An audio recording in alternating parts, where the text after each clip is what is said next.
এই রাষ্ট্রপতি তো খুনি, সে তো কয়েকদিন আগে শেখ হাসিনার সাথে মিলে আমাদের ভাইদেরকে খুন করেছিল। মির্জা ফখরুলের রাষ্ট্রপতি হিসেবে বসান, আমাদের শিক্ষিত একজন ডাক্তার আছে ডাক্তার জোবাইদা, উইমেনদের এম্পাওয়ারমেন্ট হবে, ওনাকে রাষ্ট্রপতি হিসেবে বসান। কিন্তু খুনি, চোর, বাটপার, ছাত্রলীগের একটা সন্ত্রাসী, তারা এসে আপনি রাষ্ট্রপতি বানাইছেন, এটা তো হইব না। ইদানিং হলো পুরো বাংলাদেশে সবাই হলো ডক্টর হয়ে গিয়েছে, ডাক্তারারই।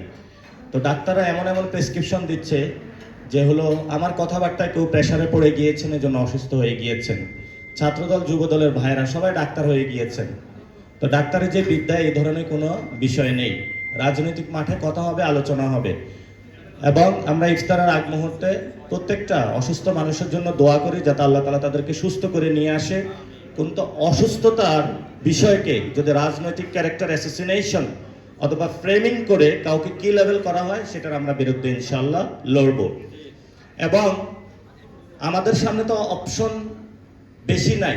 যদি জেলে নিয়ে যাওয়া হয়, ইমরান খানের মতন হবে, এর চেয়ে তো আর বেশি কিছু হবে না। আর যদি শহীদ হয়ে যায়, তাহলে ওসমান হাদি ভাইয়ের মতন হব, এটার চেয়ে তো আর বেশি হবে না।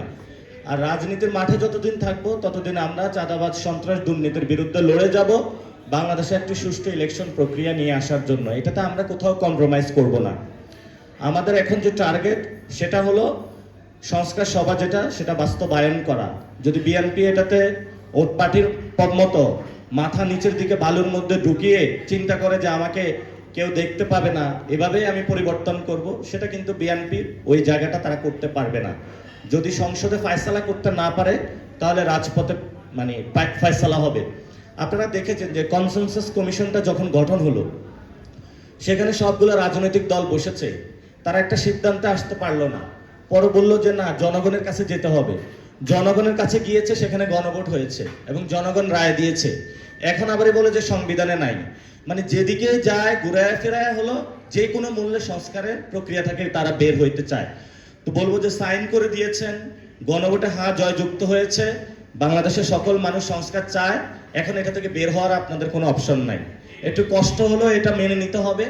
কারণ আপনারা চাচ্ছেন তারেক জিয়ার অধীনে একটি ফেসিবাদী সরকার ব্যবস্থা বাংলাদেশে কায়েম হোক, এটা আমরা বাংলাদেশে হইতে দিব না। আমরা আপনার থেকে কড়ায় গন্ডায় সবকিছু বুঝে নেব। এখন হলো তারা ছোট ছোট ফ্যামিলি কার্ড, তারপরে হলো বিদ্যুতের ওই যে এসি বন্ধ করা, রাস্তা গাড়ি থামিয়ে দেওয়া, তারপরে হলো ওই যে পরিচ্ছন্নতা কর্মী যারা আছে তাদেরকে নিয়ে ঈদ আনন্দ করা, এই ধরনের প্রোগ্রামগুলো করতে যাচ্ছে। পপুলিস্ট প্রোগ্রাম, রাষ্ট্রের স্ট্রাকচারাল যে প্রবলেমগুলো রয়েছে সেগুলো তারা অ্যাড্রেস করছে না। তো তারা হলো একটা ওই যে আলখেল্লা পাঞ্জাবি পরে আসে, ভং ধরে বসে আছে যে আমরা সবচেয়ে সুন্দর, বাংলাদেশের সবচেয়ে আমরা ভদ্রজন। এগুলা কয়েকদিন পরে খুলে পড়ে যাবে, কারণ অলরেডি তাদের যে ভদ্রতার যে মুখোশটা আছে, ভদ্রবেশীর যে চেহারা, ভিতরের যে ডাকাতের যে চেহারা, এটা আবিষ্কৃত হওয়া শুরু হয়েছে। দেখেন বাংলাদেশে তারা সংস্কার প্রক্রিয়ার বিরুদ্ধে তারা সরাসরি দাঁড়াচ্ছে। জনগণের ম্যান্ডেট যেটা ছিল বিচার প্রক্রিয়া, সেটার বিরুদ্ধে তারা দাঁড়াচ্ছে। এবং তারা বারবার একটা কথা বলছে যে রাষ্ট্রপতি, সেই সময় প্ল্যাকার্ড উঠানো যাবে না। রাষ্ট্রপতি ইটসেলফ, প্রেসিডেন্সিয়াল যে পোস্ট, সেটাকে তো আমরা সম্মান করি, কিন্তু রাষ্ট্রপতির পোস্টে যদি আপনার চোর, বাটপার একটা খুনিকে বসায় রাখেন, এই রাষ্ট্রপতি তো খুনি, সে তো কয়েকদিন আগে শেখ হাসিনার সাথে মিলে আমাদের ভাইদেরকে খুন করেছিল। ফলত আমরা রাষ্ট্রপতির অপসারণ চাচ্ছি না, আমরা একটা খুনির অপসারণ চাচ্ছি এবং তাকে বিচারের আওতায় নিয়ে আসার জন্য আমরা চেষ্টা চালাচ্ছি। তো বিএনপি যদি এই খুনিকে রক্ষা করতে চায়, তাহলে আমরা আপনাদেরকে বলবো আপনারা অন্য কাউকে রাষ্ট্রপতি হিসেবে বসান।